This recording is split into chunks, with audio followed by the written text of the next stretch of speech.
পরনে ধুতি পাঞ্জাবি, এক হাতে গীতা, আর তা নিয়ে বাঁকুড়ার জেলা শাসকের দপ্তরে গিয়ে মনোনয়ন জমা দিলেন বিষ্ণুপুর লোকসভার বিজেপি প্রার্থী সৌমিত্র খাঁ।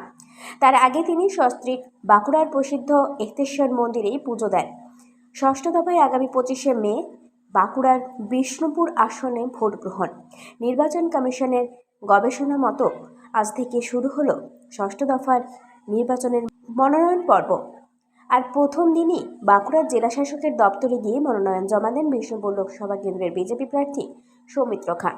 এদিন সাত সকালেই বাঁকুড়ার প্রসিদ্ধ এক্তেশ্বর মন্দিরে সস্ত্রীক হাজির হন সৌমিত্র খাঁ। সেখানে গিয়ে সস্ত্রীক পুজো দেন তিনি। পরে দলের কর্মী সমর্থকদের সঙ্গে নিয়ে ধুতি পাঞ্জাবি পরে এক হাতে গীতা নিয়ে জেলা শাসকের দপ্তরে হাজির হন তিনি। তার দাবি, ধুতি পাঞ্জাবি বাঙালির প্রথাগত ঐতিহ্যবাহী পোশাক, আর গীতা হচ্ছে সত্যের প্রতীক। ধুতি পাঞ্জাবি পরে বাঙালি হিসাবে স্মৃতিচারণার পাশাপাশি বিজেপি সারা দেশের যে সত্য প্রতিষ্ঠা করেছে তার প্রতীক হিসাবে গীতা সঙ্গে নিয়ে এদিন মনোনয়ন জমা করেছেন।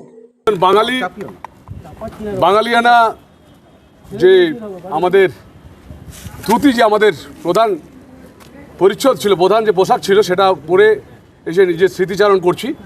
আর গীতা হচ্ছে সত্যের জয়ের সাথে সবসময় আছে। যে কোনো যুদ্ধই হোক, গীতা সবসময় বলে যে সত্যের সাথে।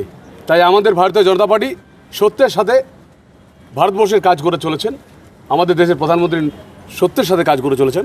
তাই গীতাকে প্রণাম করে আজকে নমিনেশন করতে এসেছি আমরা।